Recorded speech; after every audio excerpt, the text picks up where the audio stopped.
Bonjour ma personne personnelle, j'espère que tu vas bien et j'espère que comme moi tu as soif de réussite. Et bien si c'est le cas, on est ensemble et... Ma personne, aujourd'hui j'ai une invitée très spéciale, très spéciale. Vous savez, moi quand j'ai un interview avec une femme, moi je suis content.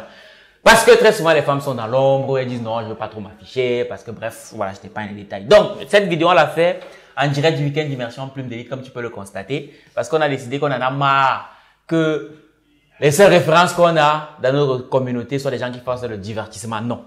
Nous, on veut des gens qui désormais accomplissent des choses puissantes dans l'ombre et qui décident de passer à la lumière en couchant toute leur expérience au travers d'un livre inspirant. Donc, aujourd'hui, on accueille Agnelle. Bonjour Agnelle. Bonjour Valère. Comment tu vas? Très bien. Et toi-même? Ça va. Je vais aussi bien que Michael Jordan avec un ballon de basket. Ben écoute, c'est un plaisir pour moi de pouvoir t'accueillir ici. Merci pour la confiance que tu as placée en nous, pour t'accompagner pour ce programme, concrétiser un projet comme celui-là, vraiment. Je te remercie. Donc, pour ceux qui te découvrent aujourd'hui, qui es-tu? Pour ceux qui me découvrent, moi je m'appelle Agnelle Cruzel. Je suis ingénieur logiciel et entrepreneur et investisseur aussi parce que j'investis au pays dans la pisciculture et aussi en Occident dans le digital. Aïe, c'est pas multicasquette. Ce qu'elle ne dit pas, c'est qu'elle est en plus maman. Ça, c'est ce qu'elle ne dit pas. Maman épouse aussi. Ça fait beaucoup de casquettes, quoi. Donc, c'est énorme. Donc, tout de suite, moi, je vais mettre les mains dans le plat.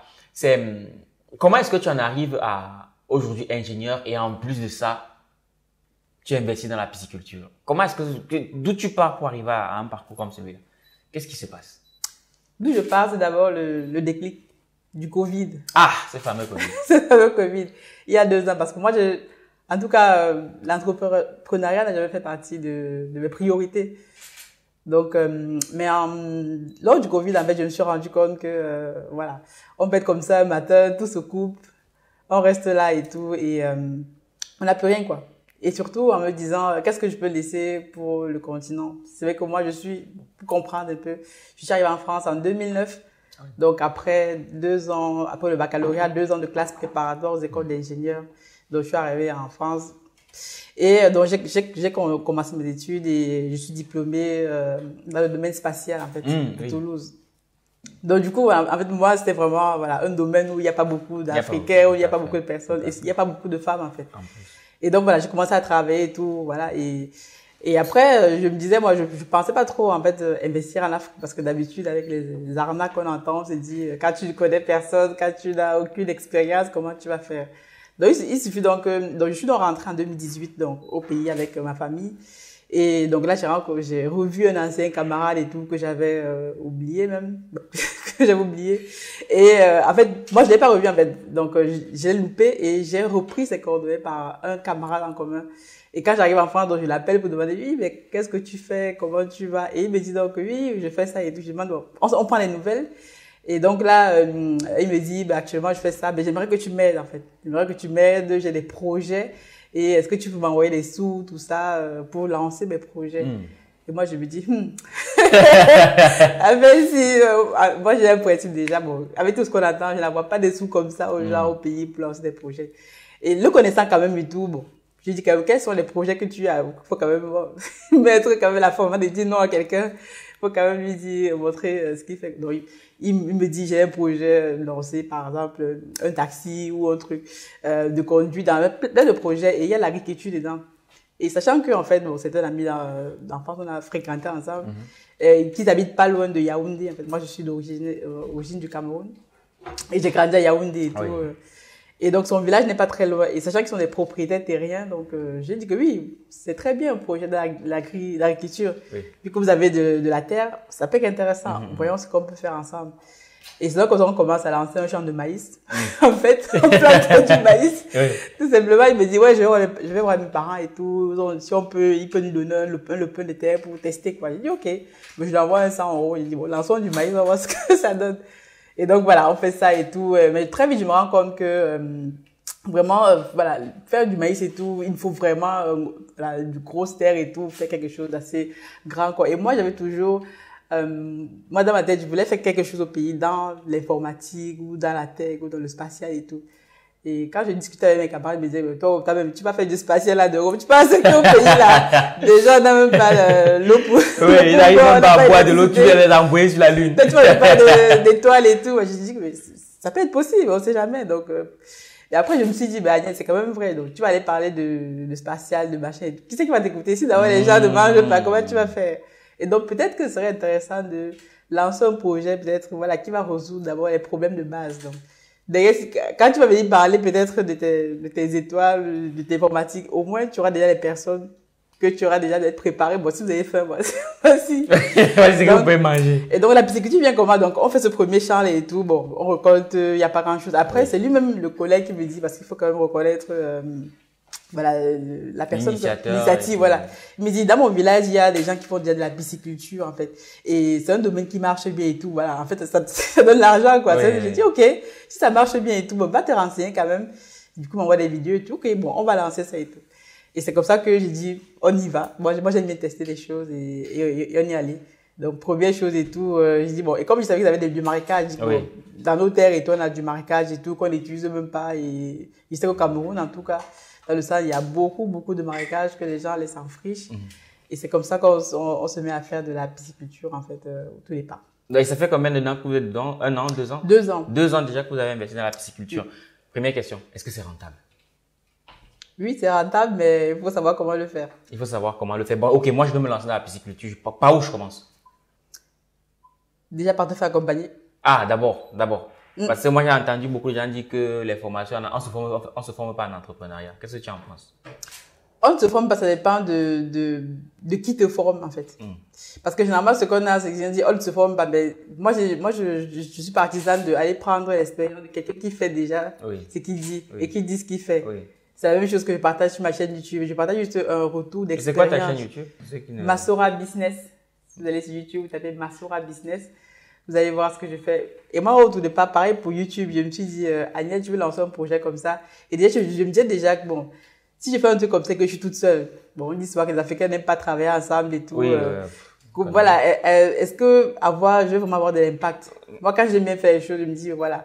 Si c'est quelque chose qui va avoir de l'impact, il faut que, voilà, je sens vraiment que c'est encore de changer la vie des gens, quoi.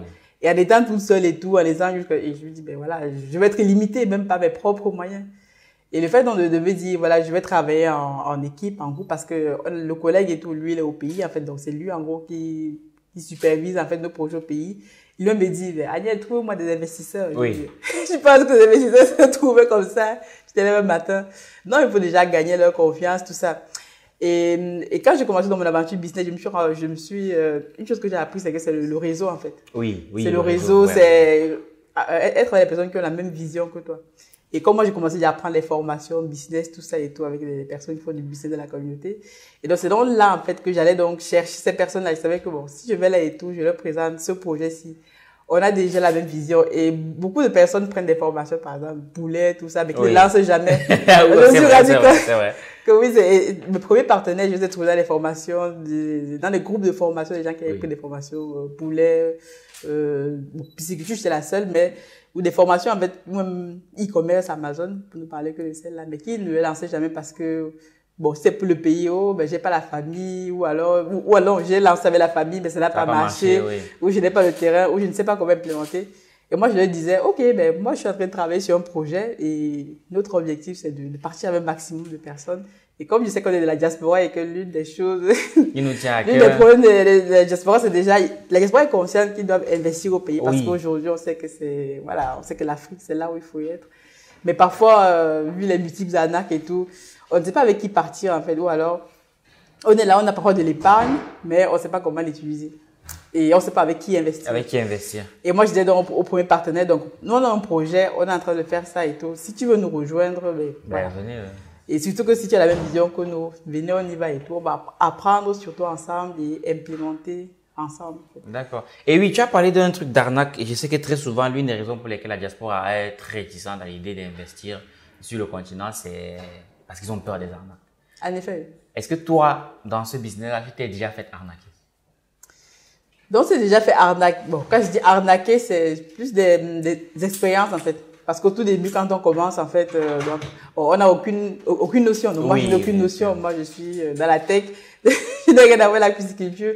Mais ce que je fais quand même, je me dis, Agnès, là où tu vas dans un domaine où tu ne connais pas, prends quand même une formation, je regarde la communauté, prends une formation, ne serait-ce que pour avoir le vocabulaire. Parce que quand tu te lances dans un domaine, il est toujours intéressant de savoir, mais de quoi on parle, les gens te parlent dans le vin, ou de, même quand tu prends un technicien, il faut quand même que tu saches de quoi tu parles, quoi. Donc, je prends une formation de la communauté, de l'entrepreneur de la communauté, juste pour avoir le vocabulaire. Mais je sais très bien que c'est pas cette formation là qui va me permettre de pouvoir implémenter le projet. Oui.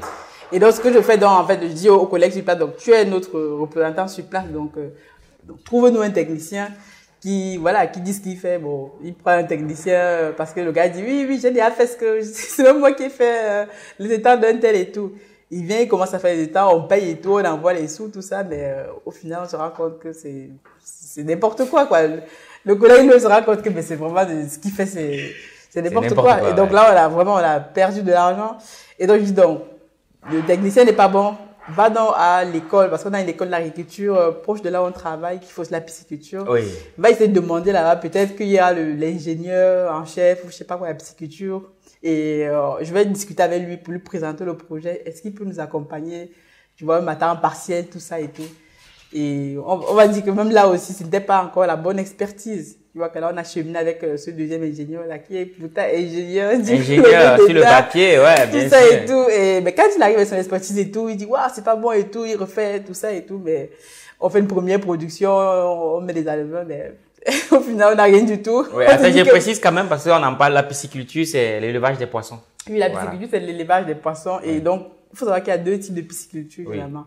Il y a la pisciculture hors sol, donc dans les bacs, que vous voyez bleu souvent. Et la pisciculture en étang, donc en sol. Non, nous, on pratique un peu la pisciculture en étang naturel. Pourquoi c'est quoi les avantages de cette pisciculture-là par rapport à celle qui est hors sol? En fait, pourquoi déjà j'ai choisi la pisciculture en étang? Parce que j'avais l'opportunité de le faire. Parce que déjà, étant dans un milieu en fait naturel, on va dire dans la nature proche, et puisqu'il y a du marécage en fait. Moi, je dis exploiter les zones humides. Donc là, en fait, on va dire le premier investissement que tu vas faire, c'est construire des étangs. Oui. Alors que la pisciculture hors sol, pour faire un peu le parallèle, il te faut déjà, voilà, tu peux me le faire dans ton salon, mais bon, après, ça dépend de comment tu veux le faire. Est-ce que tu veux le faire juste pour manger? Dans le seau, oui. Est-ce que tu veux le faire juste pour manger? Est-ce que tu veux le faire juste pour peut-être, voilà, pour faire du business ou à grande échelle?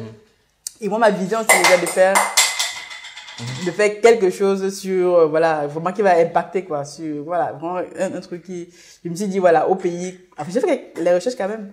Je me suis rendu compte que le Cameroun, par exemple, pour ne parler que importe que de 200 000 tonnes de poissons par an. C'est énorme. Et moi, j'étais au Cameroun et quand je voyais les poissons qu'on mangeait, on va acheter des poissons congelés, on ne sait même pas d'où ils sont sortis. Quand tu me le mets dans la marmite, même tu vois qu'il a une tête bizarre et du coup, je me suis rendu compte que, et même ça, en fait, en me lançant dans ce domaine-là, le poisson, on va dire, ça peut être accessible à la population, voilà, à la ménagère, lambda, en fait, par rapport peut-être à la viande ou au poulet, tout ça.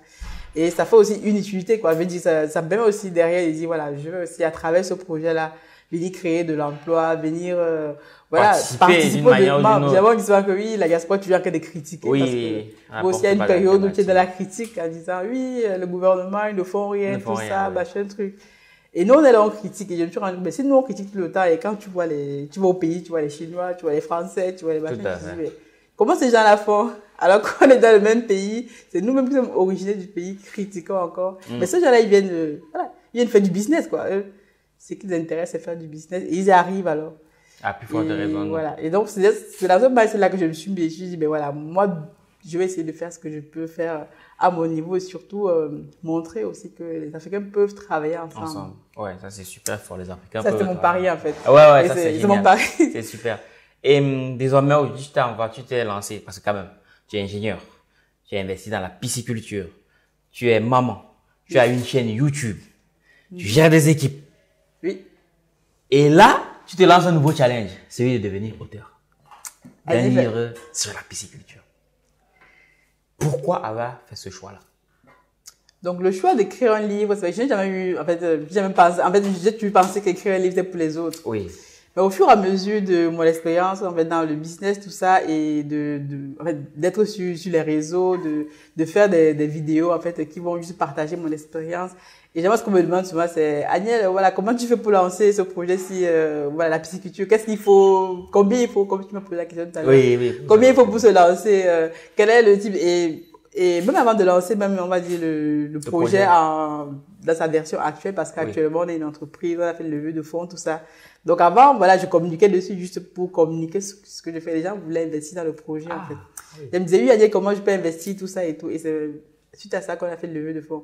Mais je me suis rendu compte que si j'ai dit à une personne de va regarder telle vidéo, lambda que j'ai fait, machin, tu lui envoies le lien, tout ça, je me suis dit, est-ce que ce serait pas, peut-être, ça pourrait être intéressant, en fait, d'écrire un livre sur le sujet. Sur le sujet, en fait. Et parce que dans la communauté, je n'en ai pas vu. Il y en a pas. Quand moi je voulais me lancer et tout, si j'avais un livre. Ça aurait été beaucoup plus facile pour toi. D'ailleurs, j'avais acheté le livre d'un entrepreneur camerounais, Loïc Kamwa, oui, voilà, sur les dires, ils ont l'agriculture, un truc comme ça. Donc j'ai lu ça en fait et bon, j'ai pas trouvé de choses dans la pisciculture réellement. C'était un peu léger. Voilà. Je l'ai lu aussi, donc je sais. Et moi, donc je me suis dit voilà, peut-être une expérience que j'ai à la couchant sur le papier, ça pourrait aider aussi, voilà, d'autres personnes qui veulent se lancer, surtout en fait dans la diaspora parce que et en discutant avec beaucoup de personnes qui investissent dans notre projet Africa Food Industries, je me rends compte que la diaspora veut investir au pays, mais souvent ils n'ont pas les outils en fait. Ou alors quand ils me disent oui, Agnès, on a vu ce que tu fais. Et d'ailleurs la question que je pose souvent c'est pourquoi est-ce que vous voulez investir dans ce projet si pas dans un autre. Et ils me disent oui parce qu'on a vu ton sérieux, on a vu comment tu fais les choses, on a vu que tu as ces droits quoi, tu montres les choses from scratch quoi. Et cette peut-être voilà honnêteté tout ça dans le business c'est parfois un peu avec les arnaques dans la communauté quoi. Donc nous on a toujours peur de travailler entre oui nous, voilà et quand on dit que oui les Africains dès qu'ils se mettent ensemble et tout soit c'est pour faire du Congo ça ou c'est pour coller les petites mais et moi je me suis dit les Africains on peut se mettre ensemble parce que voilà si on veut développer le pays on se met ensemble on met nos fonds ensemble et donc on fait les projets qu'on veut faire. Et d'où tu tires toute cette énergie de faire tout ça? D'où tu la tires? Ah, je ne sais pas. Je ne sais pas. C'est peut-être, en fait, moi, j'ai pas des idées comme ça et moi, je dois les concrétiser, en fait. Quand j'ai une idée, en fait, le matin, je me suis dit, il faut que je l'implémente. Oui. C'est souvent ça. Dès que j'ai une idée, je dois l'implémenter dans la journée ou dans le lendemain, quoi. D'accord. Donc, toi, c'est ça, en fait. Moi, j'aime tester, on va dire. C'est peut-être une déformation professionnelle parce que quand tu es ingénieur logiciel, voilà, tu fais du code, tu dois tester, ça doit marcher, en fait. Et quel est le message que toi, tu aimerais adresser aux femmes? Justement, donc, aux femmes, donc, on va dire, j'hésitais vraiment avec le livre. En fait, soit je fais un livre sur la tech, parce que travaillant dans la tech, en fait, je me suis rendu compte qu'il y a très peu de femmes, et surtout femmes noires, surtout qui ont suivi mon parcours. Et donc, je pense que ça peut impacter. Donc, aux femmes, donc, je dirais, en fait, foncez, lancez-vous. Il y a, bon, moi, je suis maman, ingénieure, épouse et tout.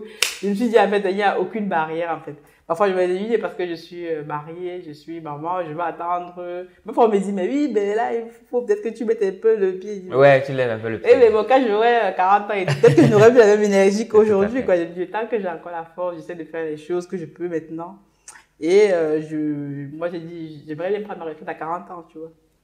Ah, c'est beau, ça, prendre sa retraite à 40 ans. Donc, voilà. Donc, je travaille au quotidien, au jour le jour pour y arriver. Peut-être que ce sera à 47, à 50 ans. Mais je mène voilà, il faut avoir un objectif, comme je disais. Là, quand tu parles, là, je vois Arnold Minot qui sourit derrière. Un objectif, voilà, ciblé, visuel, et je travaille pour ça au quotidien, quoi. Et surtout aussi impacter d'autres personnes, parce que qu'à travers mon histoire, ce que je fais, mais d'autres personnes avaient les retours que j'ai, ça les a aidés à faire quelque chose. Et c'est ça, quoi, je pense que c'est... Ce que je dis a beaucoup de sens parce que j'aime à dire que faire des vidéos sur Internet, c'est bien. Mais je dis toujours que un jour, on peut appuyer sur un bouton et tout ton contenu disparaît. Et ça serait dommage. Alors qu'on prend le temps de le coucher dans un livre, c'est beaucoup plus puissant. Et j'aime à dire même que c'est ton livre même peut te ramener beaucoup de trafic sur dans toutes tes activités, même sur ta chaîne YouTube. Parce que moi, après avoir écrit 3 livres, il y a plusieurs personnes qui m'ont découvert à partir de mes livres et qui sont abonnés à mon contenu et avec qui je travaille aujourd'hui. Donc moi, franchement, l'initiative que tu as eue, malgré tout ce que tu as déjà à faire, décider d'écrire un livre pour voir vraiment ça a salué. Et maintenant, par rapport à ton livre, quel est le message phare que tu souhaites passer au travers de ce livre qui parlera de la pisciculture? Donc, le message phare que je vais faire passer, c'est surtout aux femmes qui ont à peu près ma tranche d'âge, qui sortent de la diaspora, qui sont peut-être ingénieurs, et leur dire en fait que c'est possible en fait. C'est possible. Comment investir au pays lorsqu'on est à distance? C'est ça le challenge en fait, que j'entends. Manière, comment tu arrives à faire ça alors que tu n'es pas au pays? Oui. Tu n'as pas peur qu'on t'arnaque, qu'on te Oui. vole tes poissons. Bon, on a volé les poissons, empoisonner les poissons même et tout. Mais donc c'est vraiment cette cible-là en fait, que voilà, être une femme noire, même si tu vis en Occident et tout ça, et tu as une épargne que tu ne sais pas quoi faire avec, que tu veux investir dans la pisciculture ou plus largement dans l'agri-business, mais tu prends ce livre-ci, j'espère va être assez, vraiment un guide pratique, quoi. Oui, pratique, c'est du concret, c'est pas le bavardage. Voilà, moi je dis, voilà, ce que je fais au quotidien, tu le fais et qui marche, et voilà. Tu l'appliques et voilà, quoi. Et puis ça va fonctionner. Ok, donc du coup, comment on fait donc pour te contacter, par exemple, si on veut investir dans ton projet et tout? Comment on fait pour te contacter, du coup? Donc, pour me contacter donc, par le canal YouTube ou alors par notre adresse mail contact@africafoodindustries.com. Oui. Le mail, mais tu as précisé qu'actuellement, on n'a plus d'actions disponibles, en fait. Donc, peut-être que parce que là, on a quand même ouvert le capital de l'entreprise, ce qui est pas évident. Oui. Et peut-être que mais de toute façon, on a des projets, quoi, parce que le projet qu'on a vraiment pour bien comprendre avec la vision de ce qu'on veut implémenter sur place, c'est d'avoir des sortes de fermes intégrées. Ah ouais. C'est-à-dire que voilà, on a de la pisciculture parce que c'est ce qu'on fait, c'est la promesse, en fait, mais derrière la pisciculture, on peut avoir des chambres d'eau, des personnes qui viennent sur place, des gens qui viennent même s'éduquer, en fait. Un peu à la Songhai, quoi. Voilà, parce que derrière, il y a aussi une version éducation, en fait. C'est-à-dire que, voilà, même éduquer les jeunes, en fait, à pouvoir manger, une académie et tout qui va former les gens sur la pisciculture sur place. En tout cas, vraiment quelque chose autour d'une ferme liée à la pisciculture, quoi. Après, est-ce qu'on fera du business? On peut faire du business, on peut gagner de l'argent avec tout ce qui est autour, en fait. Oui, aussi, voilà. Nos activités connexes. Donc voilà, on va vraiment travailler en circuit fermé, quoi. Parce qu'actuellement, en fait, l'entreprise Africa Food Industries est déjà légalisée au Cameroun. Et donc là, on a déjà 3 sites piscicoles, donc 2 qu'on exploite. Et vous avez organisé la foire du poisson? Oui, oui. Donc, on a organisé la foire au poisson en août. Oui, ah ouais. En août dernier, en fait, pour vraiment montrer qu'on peut aussi vendre du poisson silure, parce que nous, on élève du poisson silure, qu'on appelle du poisson chat. Et beaucoup de personnes ne savaient même pas qu'on pouvait le manger sous forme braisée, en fait. Tu m'as dit ça. Oui. Et donc, on l'a organisé pendant 3 semaines avec l'aide de l'un de nos actionnaires qui est sur place. Donc on a pu, voilà, les gens sont venus de partout, on a quelques chaînes de télévision qui sont venues couvrir l'événement et même les autorités, en fait, ils étaient surpris, ils étaient contents de cette initiative. C'est-à-dire que oui, les jeunes de la diaspora peuvent venir faire un truc et tout. Généralement, on dit que les jeunes de la diaspora viennent pour faire, faire la fête au pays. Et donc là, c'est vraiment pour changer aussi l'image de la diaspora. Au lieu d'envoyer tout le temps les sous à la famille, créer un business. Moi, le business, j'ai dit, voilà. Je veux tout le temps soutenir ma famille au pays. Je veux créer un business pour qu'ils arrêtent de m'embêter. aussi. Ils arrêtent de m'embêter, voilà. J'ai dit, voilà, créer un business.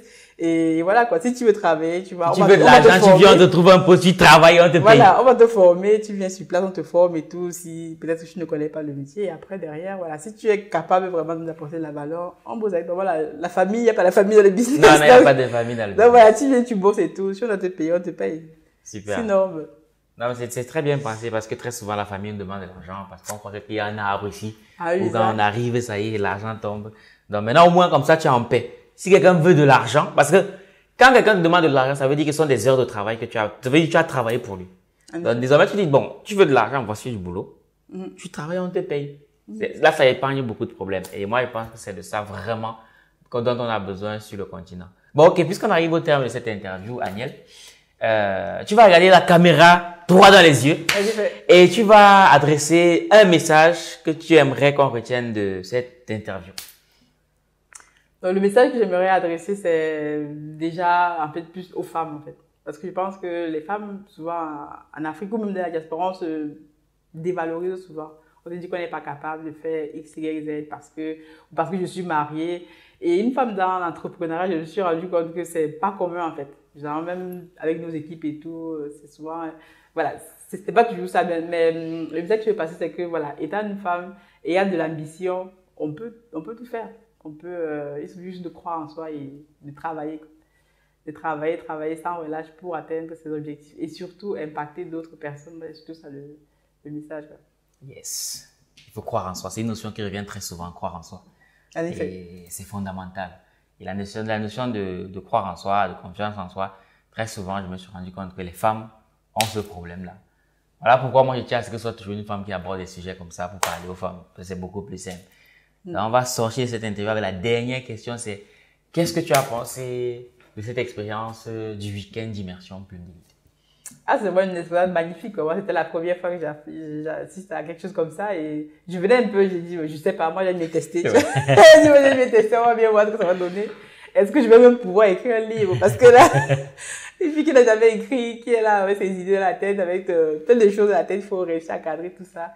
Mais vraiment, la méthode et tout, moi, c'est ce que j'aime, c'est la méthode. Moi, je suis quelqu'un d'assez méthodique, pratique et pragmatique. Voilà, il faut que je comprenne les choses. Mais c'est vraiment la méthode, en fait, le canevas. Comme je dis, même dans le business, quoi, c'est le processus par lequel on passe. Et c'est vraiment une expérience assez intéressante, quoi. Mais moi, je pense que même chaque Africain ou chaque personne devrait pouvoir écrire un livre dans sa vie, tout simplement pour bien sûr, laisser sa trace. Si demain tu n'es plus là, ou si demain je ne suis plus là, voilà, au moins j'aurais laissé un truc, un livre que ma famille ou ma fille pourra lire en disant que oui, ma mère a laissé ça. Ma mère a laissé ça, voilà.